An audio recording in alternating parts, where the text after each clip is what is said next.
Guys, ये कहीं और नहीं, ये कोलकाता मेन सिटी है और सिटी के बीच में एक एरिया है Ballygunge park. So good morning everyone, welcome back to my YouTube channel guys. I hope आप ब्लॉग्स एंजॉय कर रहे होंगे। गाइस, आज के ब्लॉग की शुरुआत ऑफिस ब्लॉग के साथ। क्यों? तो घर से ब्लॉग शूट करने के चक्कर में गाइस रोज लेट हो जाता था, तो आज हम सोचे ऑफिस में जाके ऑफिस ब्लॉग स्टार्ट करते या डेली ब्लॉग स्टार्ट करते। सो गाइस, चलते हैं, आपको कोलकाता खूबसूरती घुमाते। 11:10 टाइम हो रहा है। गाइस, अभी हम एक जगह आए हुए हैं, एक बिल्डिंग का प्रेमाइसिस में है। यहाँ पे ग्रीनरी गाइस देखते ही बनता है। ये देखिए, देख रहे हैं? वाह, व्हाट लस ग्रीन एकदम ना। और उस बीच में ये देखिए, ये देख रहे हैं? वाह, ऐसा होना चाहिए guys. And look at the fish, गजब, हाउ ब्यूटीफुल। ये भी इंजॉय कर रहे हैं और यहाँ का एनवायरनमेंट भी कितना सुंदर लग रहा है देखने में। गजब गजब गजब, सुपर। तो कैसा लगा कमेंट करके बताइएगा। गाइस, ये कहीं और नहीं, ये कोलकाता मेन सिटी है और सिटी के बीच में एक एरिया है बालीगंज पार्क।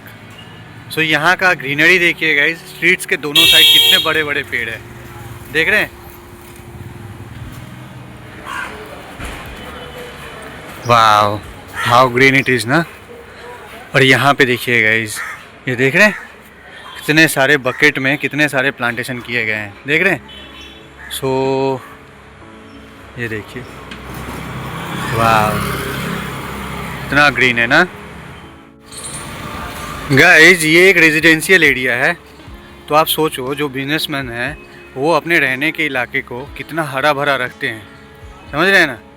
बट वो लोग जहाँ बिजनेस करते हैं उस एरिया को वो लोग एकदम तबाह कर देना चाहते हैं, सिर्फ बिजनेस करने के पर्पज़ से। वो लोग अब खुद जहाँ रहते हैं वहाँ को हरा भरा रखना चाहते हैं, बट जहाँ बिजनेस करते हैं वहाँ को पूरा बर्बाद कर देना चाहते हैं। तो ये रियलिटी है, ये हकीकत है। वो लोग अपने घर के जैसा हर जगह को अपना घर समझे ना, तो कभी डिफॉरेस्टेशन का नौबत आया ही नहीं। ये देखो कितना बड़ा बड़ा पेड़ है, कितना लस ग्रीन एरिया। ये कौन सा पेड़ है? वाइल्ड नट का पेड़ है, देख रहे हैं? वाह। वैसे कैसा लगा ये एरिया, कमेंट में बताना। कोलकाता का ये एक और ग्रीन एरिया था, बट रेजिडेंशियल एरिया था। ऑफिशियल एरिया ग्रीन हो तो और मज़ा आए, है ना। गाइस, एक बार उस साइड के हरियाली को देखो, देख रहे हो कितना हरा भरा है कि नहीं? अब इस साइड के जंगल का हाल देखो, देख रहे हो? लास्ट टाइम आपको दिखाया था गाइस, जब डिफॉरेस्टेशन हो रहा था, जब जंगलों को काटा जा रहा था, और अब सारे जो पेड़ों को यहाँ से रिलोकेट करने का काम था वो भी ऑलमोस्ट कंप्लीट हो चुका है। तो देख रहे हैं आप, पूरा जंगल को साफ़ कर दिया गया, मैदान बना दिया गया है। अब यहाँ पे स्टेशन बनेगा, समझ रहे हैं ना क्या हाल है।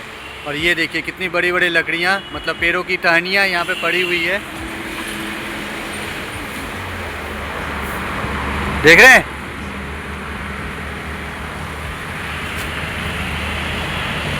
ये देखिए,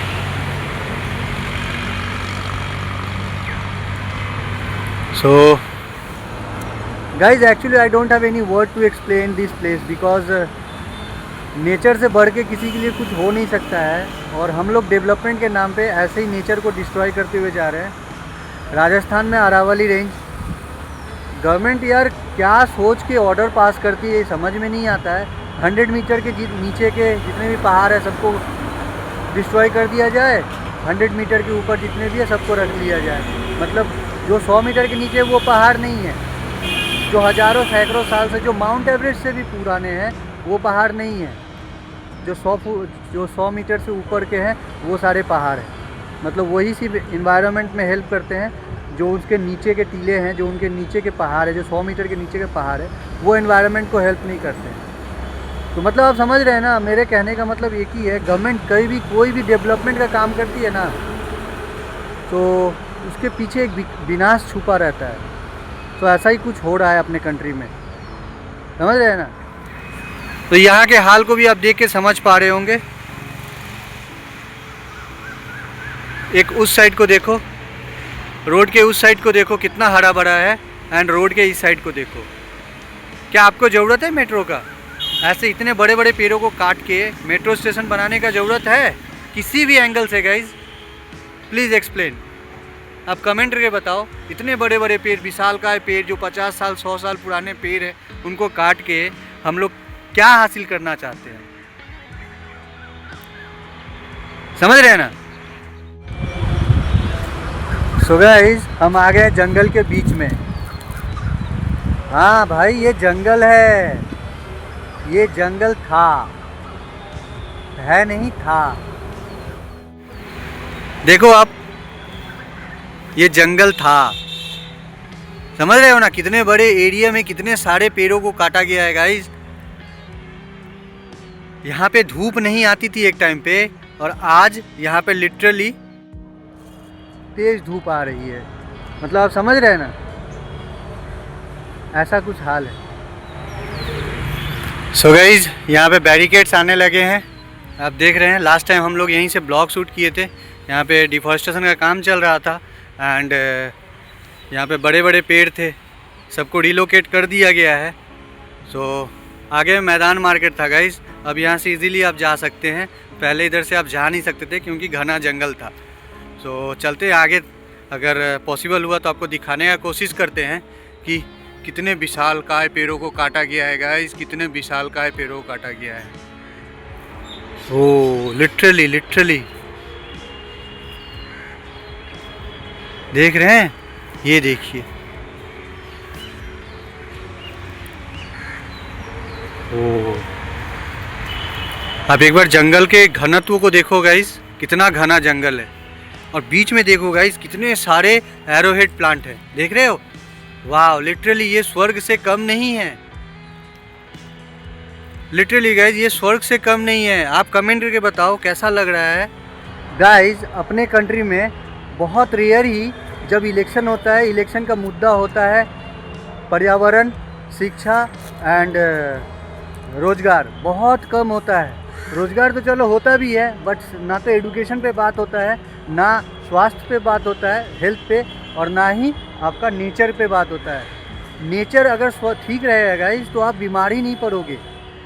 मतलब जो फिजिकल इलनेस का बात आता है ना गाइस, तो उसका सबसे बड़ा मेन रीज़न होता है नेचर। इस हिसाब से अगर आप डिफॉरेस्टेशन करोगे तो आपको बीमार पड़ना लाजमी है।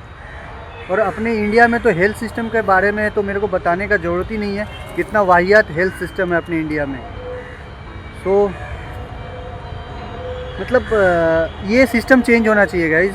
आई रिक्वेस्ट टू यू ऑल, जो लोग मेरा वीडियो देख रहे हैं, कि आप लोग जब अब की बार इलेक्शन में, चुनाव में वोट डालने जाओ ना, तो आपका मुद्दा होना चाहिए nature, environment, health system, education system. इन सब चीज़ों पे अगर कोई नेता आपसे वोट मांगता है तो आप उनको वोट दो।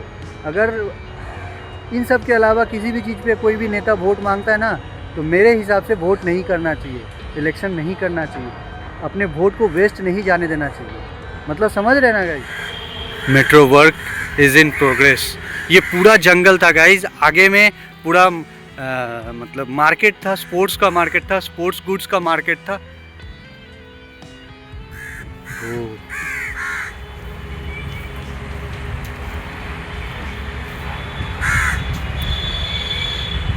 कितनी निर्दयता से इन जंगलों को साफ कर दिया गया है, समझ रहे हैं?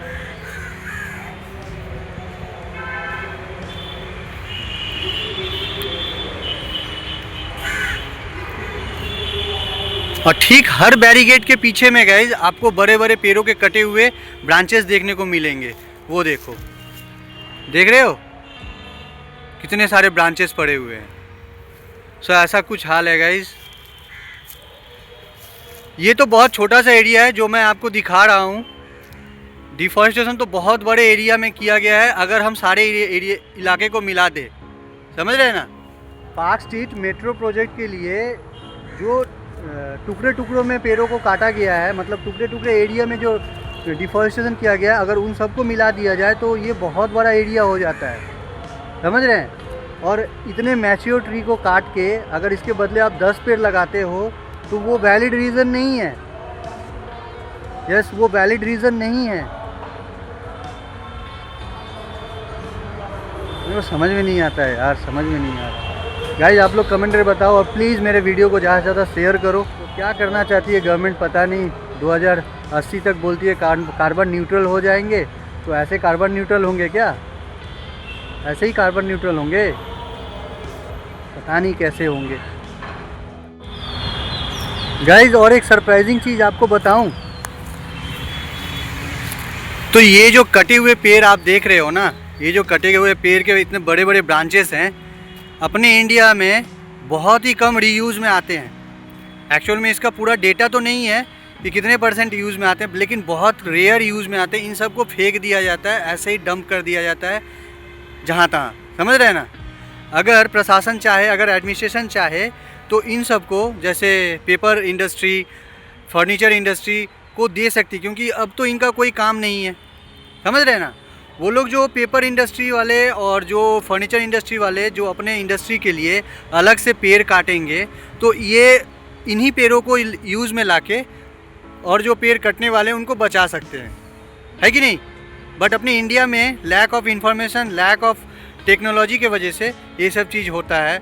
और मतलब क्या कहें, हमको बहुत तकलीफ़ हो रहा है इस जगह को देख के। आप सोच रहे हो कितना बड़े बड़े पेड़ों को काटा गया है। एंड लिटरली गाइस, ठंडी का मौसम है। आज सुबह का टेम्परेचर 16 डिग्री था, अभी का टेम्परेचर 24 डिग्री है। बट मेरे को यहाँ पे भयंकर गर्मी लग रहा है क्योंकि इतना तेज़ धूप आ रहा है। तो आप समझ रहे हैं ना, मैं कोलकाता को लेके बहुत आश्वस्त होता हूँ, कोलकाता को लेके बहुत अहंकार करता हूँ, बिकॉज़ मेरे कोलकाता का जैसा वेदर कंडीशन इंडिया में कहीं नहीं है, समझ रहे हैं ना। यहाँ पे हर एक वेदर, हर एक सीज़न टाइमली आता है, ठंडी, गर्मी, बारिश एंड जो बसंत ऋतु है। बट 2-3 सालों से गाइस थोड़ा अल्टर पल्टर हो रहा है, क्योंकि ग्लोबल वार्मिंग की वजह से, समझ रहे हैं ना।